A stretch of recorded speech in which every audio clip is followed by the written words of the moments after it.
વિચાર શક્તિ, ઈચ્છા શક્તિ, સંકલ્પ શક્તિ અને સંગઠન શક્તિનો સરવાળો એટલે કે ગોલ્ડન વિલેજ રફાળાનું નવસર્જન. રાષ્ટ્રીયતાના રંગે રંગાયેલા રફાળા વિશ્વને નવો રાહ ચીંધે છે. શું છે આ ગામની વિશેષતાઓ? જોઈએ આ સ્પેશિયલ રિપોર્ટમાં.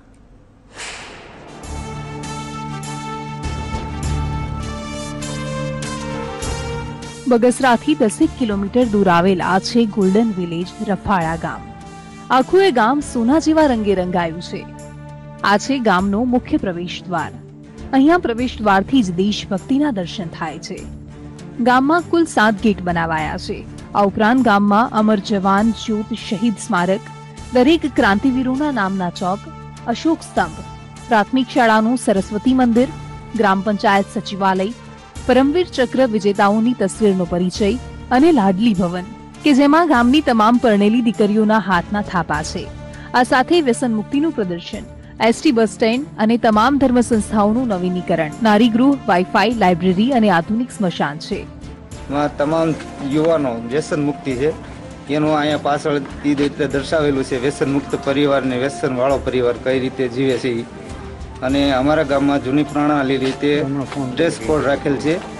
એમાં તમામ યુવાનો સવર્ણીને જબો છે. નાની દીકરીઓને એક સરખા ડ્રેસ છે.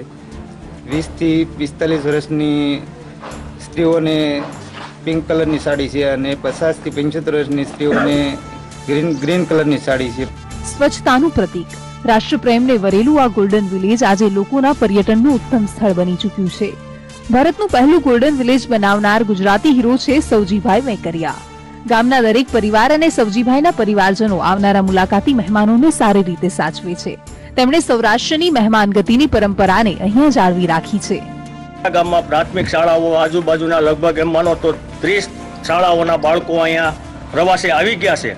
જે પ્રવાસીઓ આવે છે એને અમે આદર ભાવથી આવકારીએ છીએ. ત્યાર પછી અમે બાળકોને નાસ્તા પાણી કરાવીએ છીએ. ગામ આખું ભેગા રહી અને બતાવીએ છીએ. બીજું કે અમારું રામજી મંદિર છે એ ભવ્ય બનાવ્યું છે. જે આ બન્યું એમાં સવજીભાઈનો સહયોગ ફાળો છે. 16 કળાએ ખીલેલા રફાળા ગામમાં ખૂબ જ સંપ અને શાંતિ છે.